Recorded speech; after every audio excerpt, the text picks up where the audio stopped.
History was rewritten not in archives, but on film reels. After 1945, Hollywood turned the chaos of global war into a clear story of heroes and villains, shaping how generations remembered the conflict. Records show that government agencies guided scripts, altered scenes, and softened realities to serve post-war narratives. Evidence suggests these portrayals became history itself. Let's uncover the 10 myths that Hollywood quietly built into World War II's memory. 1.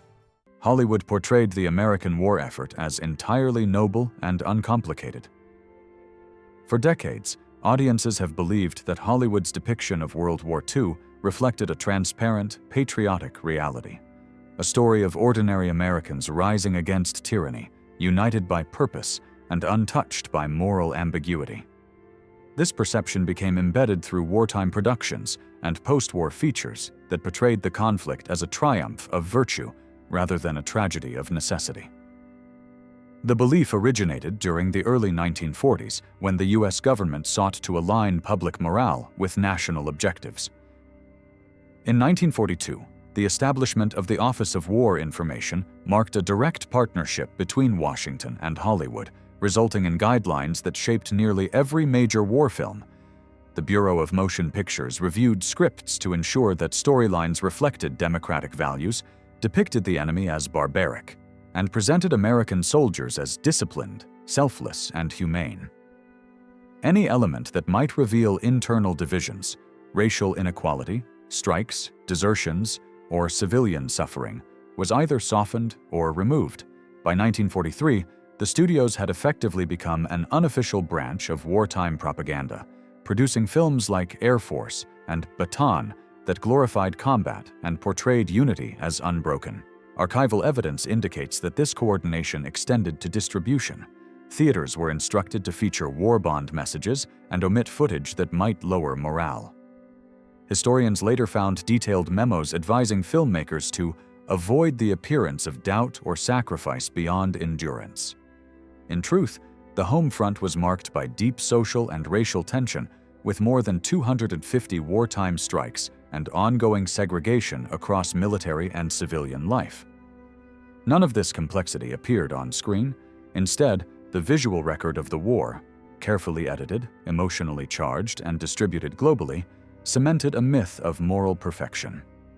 This cinematic framing established the foundation for what became the American good war narrative, still echoed in later decades. Recognizing that Hollywood's wartime storytelling was a managed projection rather than an impartial reflection allows historians to see how entertainment became an instrument of statecraft. This understanding leads naturally to the next illusion: that Hollywood confined its wartime storytelling to battlefields, ignoring the far greater human devastation beyond the screen. 2. Hollywood ignored civilian casualties and urban destruction in favor of heroic combat. Popular memory holds that American wartime cinema focused on battlefields and bravery while neglecting the civilian catastrophes that defined the conflict. This belief traces back to deliberate wartime censorship designed to protect morale and maintain a narrative of progress. Beginning in 1942, film scripts were screened for content that might discourage public spirit. Stories centered on bombed cities, displaced families, or the suffering of non-combatants were discouraged. Government advisors and studio executives agreed that too vivid a portrayal of devastation could raise doubts about strategy or erode support for total war. The result was a sustained visual silence regarding the destruction of cities like Dresden, Hamburg, and Tokyo, whose obliteration killed hundreds of thousands. Combat sequences were carefully edited to emphasize precision and necessity, rather than terror or loss. Even when films referenced urban devastation, it appeared as a backdrop to Allied valor, rather than a subject of moral consequence. Wartime newsreels displayed smoke and rubble, but avoided bodies, trauma, or long-term displacement. Meanwhile, actual military and intelligence reports recorded unprecedented civilian suffering: burned cities, starvation, mass evacuation, and the collapse of entire social systems. Yet these realities rarely entered American theaters. After the war, this absence persisted. Post-war productions like 12 O'Clock High or Command Decision celebrated air crews without questioning the bombing doctrine that flattened entire districts.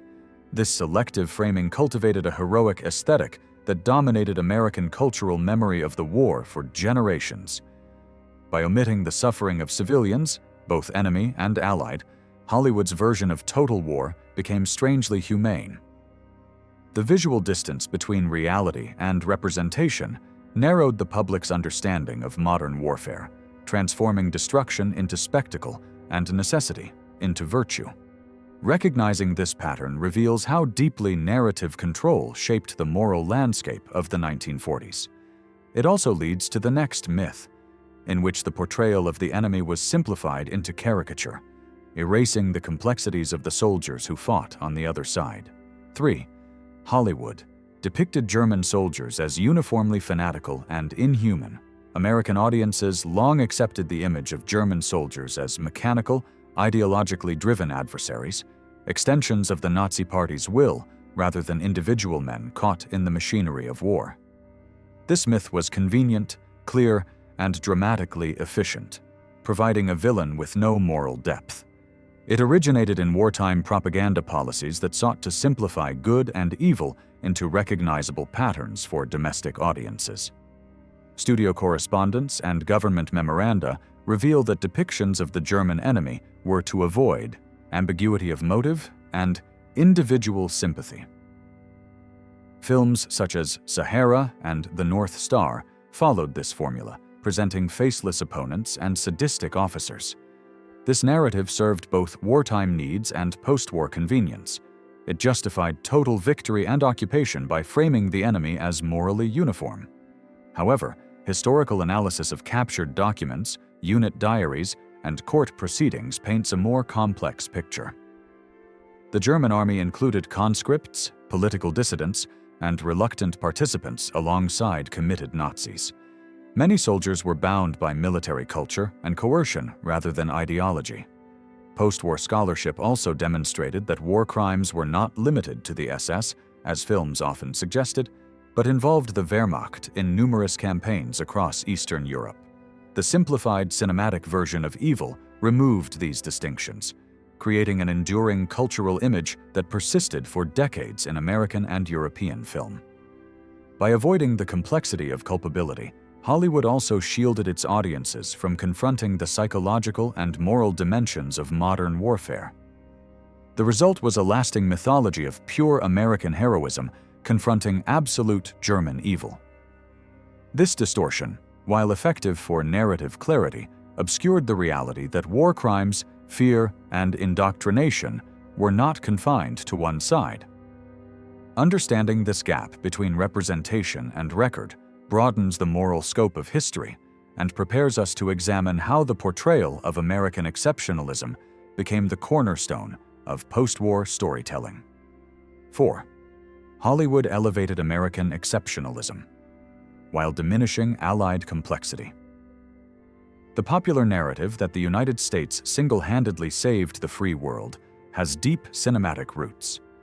During and after the war, Hollywood constructed a vision of American heroism that placed U.S. soldiers, technology, and ideals at the center of global salvation. This narrative emerged partly from wartime necessity, but was amplified during the early Cold War as films became instruments of ideological reassurance. Government agencies encouraged depictions of America as the engine of modernity and democracy, ensuring that foreign audiences associated victory with American virtue. British, Soviet, and colonial contributions were minimized. Stories that featured joint operations often emphasized U.S. leadership and strategy. The portrayal of Allied relations was streamlined into harmony, leaving out friction between commanders, competition for resources, and cultural misunderstandings that defined real coalition warfare. Archival records of Allied conferences, disputes over strategic bombing, and differing political aims were never dramatized. The film industry's commercial interests aligned with national messaging. American heroes sold tickets abroad and strengthened public pride at home. By the 1950s, post-war features such as The Longest Day and 12 O'Clock High embedded the idea that American initiative and moral clarity were the decisive forces in victory. The complexity of British endurance, Soviet sacrifice, and the colonial contribution of millions of soldiers from India, Africa, and the Caribbean was largely omitted. The myth of American centrality became a mirror for national identity during the Cold War, when victory in 1945 was reinterpreted as proof of democratic superiority. Recognizing this cinematic bias does not diminish genuine American achievements, but clarifies how film shaped a selective memory of global cooperation. The framing of American exceptionalism prepared audiences to accept a simplified moral universe, one in which the victors were inherently righteous. That belief shaped not only how World War II was remembered, but also how subsequent wars were justified. This understanding leads naturally to the fifth and most sensitive myth: that Hollywood avoided confronting Allied wrongdoing entirely, ensuring the screen remained a place of moral certainty. 5. Hollywood avoided portraying Allied war crimes and occupation controversies. The enduring assumption is that Allied forces fought with flawless integrity and that Hollywood accurately mirrored that righteousness. In reality, post-war films almost entirely omitted any reference to controversial actions by Allied militaries or the difficult realities of occupation. This erasure began during wartime production, when official guidelines explicitly forbade depictions that might diminish faith in the Allied cause. After 1945, with the Cold War beginning, such omissions became politically convenient. American and British studios preferred to highlight liberation and reconstruction rather than moral uncertainty. Incidents such as forced repatriations in Eastern Europe, mass civilian displacement in central Germany, or the extensive firebombing of Japanese and German cities were largely absent from film. The few that hinted at such events faced resistance or poor distribution.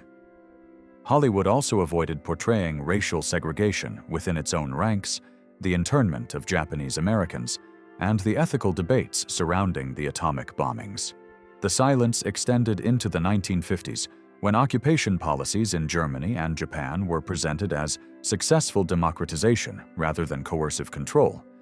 Yet historical records and declassified documents reveal widespread hardship, starvation, and political repression during these years, as well as Allied tolerance of former collaborators for administrative continuity. By omitting these realities, Hollywood cemented a moral narrative that defined the Allied cause as inherently just and beyond reproach. This selective storytelling shaped collective memory, reinforcing faith in moral victory and concealing the human cost of achieving it.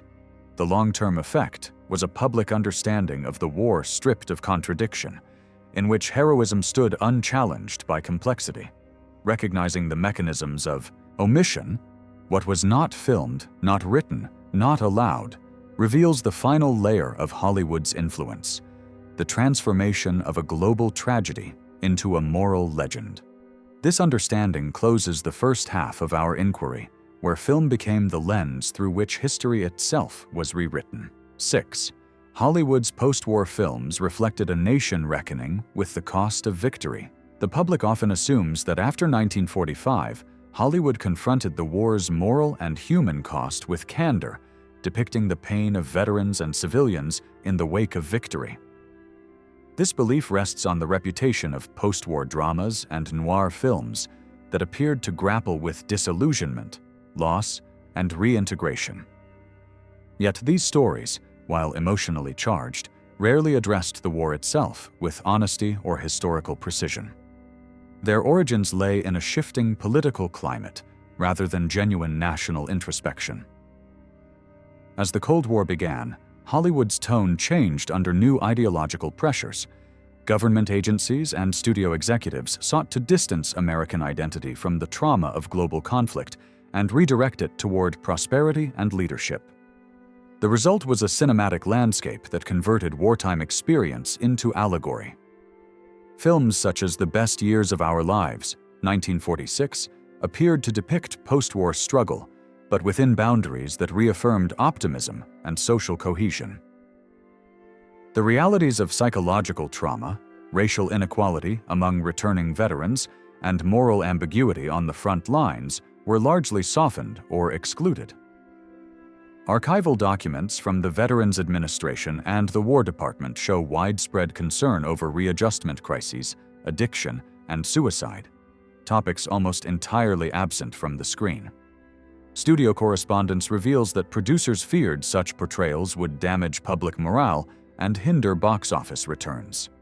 At the same time, political committees began investigating the film industry for subversive influence, further discouraging realism. What emerged was a controlled catharsis, stories that acknowledged suffering only to reaffirm virtue. Historians now agree that this selective memory helped convert the war into a foundational myth of national unity, rather than a cause for reflection. The image of the greatest generation was born not from archives, but from a script that required closure. The truth, preserved in veterans' letters and oral histories, is far more complex, a generation both triumphant and haunted. Recognizing this distinction exposes the boundary between cinematic therapy and historical truth. 7. Hollywood's war films were independent works of artistic patriotism. It is widely believed that World War II films were created by patriotic directors acting on conscience and creativity, free from government manipulation. The enduring image of filmmakers as independent patriots, spontaneously serving the national cause, conceals a more coordinated system of control. In reality, Hollywood's wartime output was governed by a detailed structure of state oversight and private compliance. The Office of War Information maintained a permanent presence in Los Angeles from 1942, where officials reviewed screenplays for accuracy, tone, and ideological clarity. Studios voluntarily submitted scripts for guidance, fearing that refusal might lead to distribution restrictions or accusations of disloyalty. Filmmakers such as Frank Capra and John Ford did produce government-sponsored documentaries, but even independent features followed WWII templates. Internal memoranda directed writers to avoid controversy, emphasize unity, and show democratic cooperation between soldiers and civilians. The OWI's Bureau of Motion Pictures published manuals with specific instructions: avoid pessimism, eliminate regional stereotypes, and show minorities as integrated and loyal. While these guidelines produced effective propaganda, they also limited artistic freedom. Many wartime scripts were altered or rewritten to remove political ambiguity or romanticize combat. Reports confirm that scenes showing exhaustion, dissent, or moral conflict were cut before release. The illusion of artistic independence served a political purpose. It sustained the credibility of propaganda by disguising its source. Post-war interviews with studio heads acknowledged that cooperation with government agencies was near total, even if informally enforced. This framework blurred the line between national duty and state messaging, transforming film into a coordinated medium of persuasion. The myth of independence endured because it reassured the public that their entertainment was authentic, not manufactured. Understanding this structure reveals how wartime storytelling became one of the most effective instruments of managed perception in modern history. 8. Hollywood's portrayal of the Soviet Union reflected wartime friendship and later hostility with accuracy. The prevailing belief holds that Hollywood's treatment of the Soviet Union mirrored genuine shifts in alliance, celebrating friendship during the war and condemning betrayal afterward. The reality was more calculated, shaped less by historical accuracy than by political necessity. During 1942-45, the Soviet Union was America's indispensable ally against Germany, and public opinion required reinforcement of that partnership. The WWII encouraged depictions of Soviet courage to sustain morale on the home front. Films like Mission to Moscow, 1943, and Song of Russia, 1944, presented idealized versions of Soviet life, omitting purges, repression, and state terror. Their scripts were developed with the participation of U.S. officials who feared that any criticism might weaken support for the Eastern Front. These portrayals vanished almost overnight after 1945, as Cold War tensions replaced wartime alliance. By 1947, congressional investigations denounced such films as subversive propaganda, and studios purged references to earlier cooperation. This abrupt reversal created a historical contradiction. The same industry that once celebrated Soviet bravery now recast the USSR as the embodiment of tyranny. Both portrayals ignored factual complexity and reduced history to political convenience. Archival production files reveal that writers and producers caught between these shifts faced blacklisting or professional ruin. Some of the very filmmakers who promoted pro-Soviet themes at government request were later accused of communist sympathies. The result was a collective amnesia. The memory of Soviet contribution, more than 27 million dead and decisive victories at Stalingrad and Kursk, was erased from American cinema for decades. Historians note that this selective remembrance reshaped Western understanding of the Eastern Front and reinforced the illusion of solitary American triumph. Recognizing this manipulation reveals how cinema both reflected and manufactured the ideological landscape of the emerging Cold War. 9. The World War II. Documentary genre preserved an honest record of combat. The assumption that wartime documentaries provided authentic visual evidence of the conflict persists among historians and the public alike. Films such as Why We Fight, Memphis Belle, and the Battle of San Pietro are often cited as historical records. Yet the reality behind their production was far from objective. Combat footage was heavily curated, reenacted, or edited under strict supervision.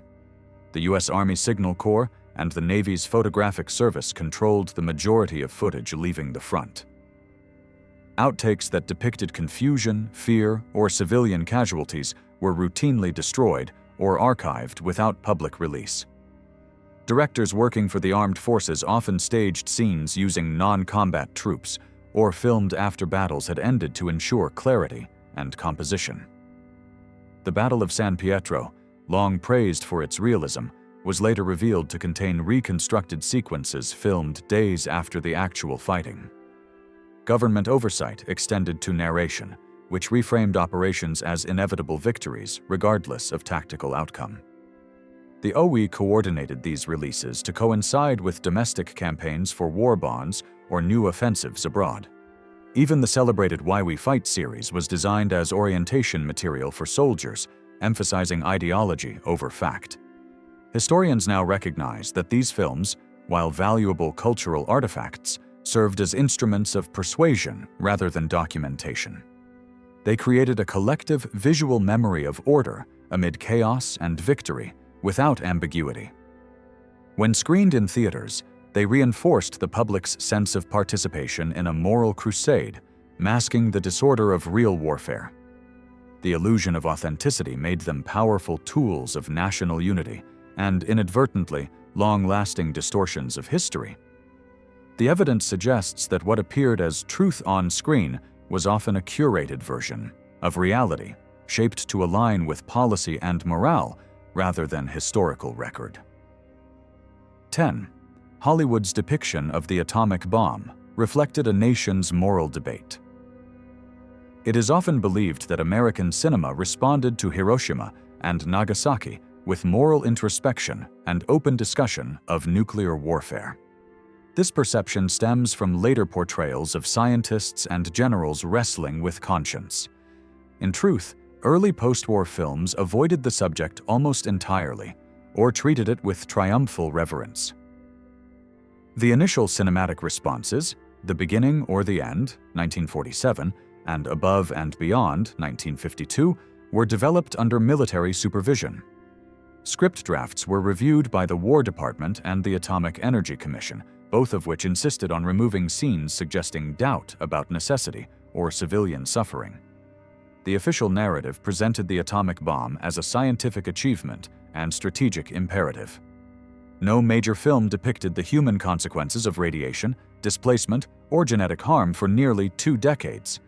Contemporary military records, however, documented severe long-term effects among survivors and occupying troops exposed to fallout. These findings were classified, and their omission from cultural representation sustained public acceptance of the bombings as decisive and justified. When Japanese filmmakers began addressing the event in works such as Hiroshima, 1953, and Children of Hiroshima, 1952, their films were rarely distributed in the United States.